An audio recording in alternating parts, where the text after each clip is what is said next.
దానిలో జరిగిన లోపాలు, ఉద్దేశపూర్వకంగా ఆ ప్రాజెక్టులో ఎలా కొల్లగొట్టాలి అనే స్వార్థంతో చేసిన కార్యక్రమాలు, ఆ ప్రాజెక్టు పేరుతో ఆనాటి పింక్ కలరు వ్యవస్థని మరింత ఆర్థికంగా బలోపేతం చేయడానికి వారు పన్నిన కుట్రాలన్నిటినీ ఛేదించటం కోసం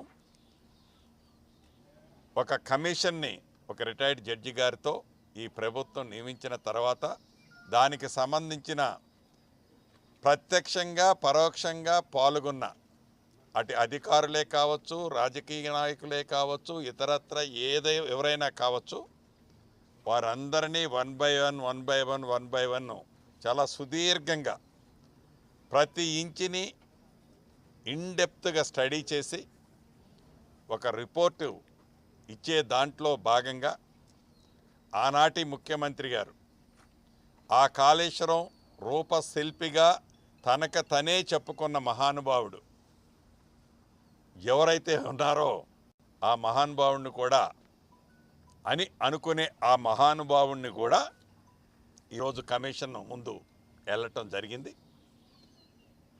వారికి వారే సర్టిఫికేషన్ ఇచ్చుకుంటారు.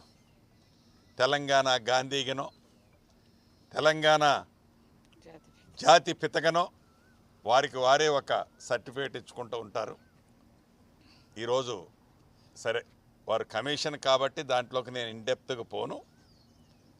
తప్పకుండా అది తెలంగాణ జాతిపిత కాని జాతిపితగా చెప్పుకునే వ్యక్తి కానీ, ఇంకా మిగతా దానికి సంబంధించిన వ్యక్తులు కానీ, ఆ వ్యవస్థ కానీ ఇప్పటికే ప్రభుత్వానికి ఒక క్లారిటీ వచ్చింది.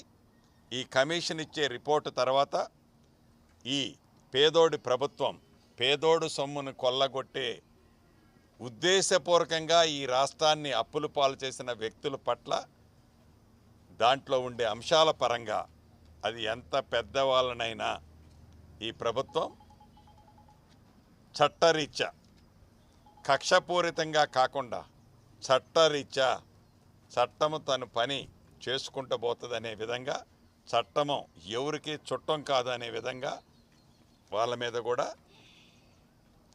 ఆ చర్యలు తీసుకోవటం జరుగుద్దని మీ ద్వారా తెలియజేస్తాను.